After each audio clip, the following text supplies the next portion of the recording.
الله الرحمن الرحيم ياسين والقرآن الحكيم إنك لمن المرسلين على صراط مستقيم تنزيل العزيز الرحيم لتنذر قوما ما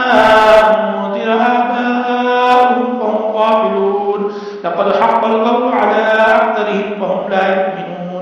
إنا جعلنا في أعناقهم أغلالا فهي إلى الأذقان وهم مقمحون وجعلنا من بين أيديهم سدا ومن خلفهم سدا فأغشيناهم فهم لا يبصرون وسواء عليهم أنذرتهم أم لم تنذرهم لا يؤمنون إنما تنذر من اتبع الذكر وخشي الرحمن بالغيب فبشره بمغفرة وأجر كريم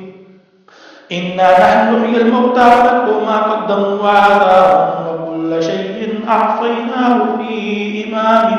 مبين واضرب لهم مثلا أصحاب القرية إذ جاءها المرسلون إذ أرسلنا إليهم اثنين فكذبوهما وعززنا بثالث فقالوا إنا إليكم مرسلون قالوا ما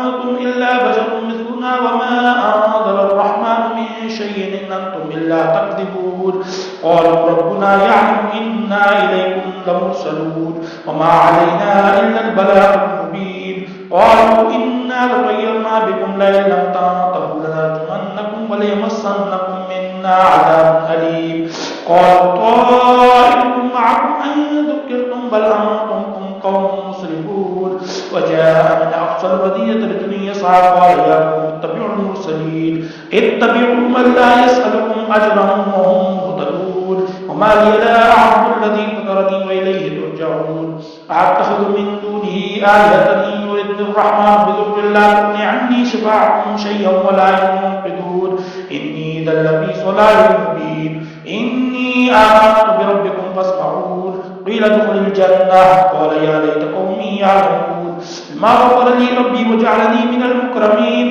وما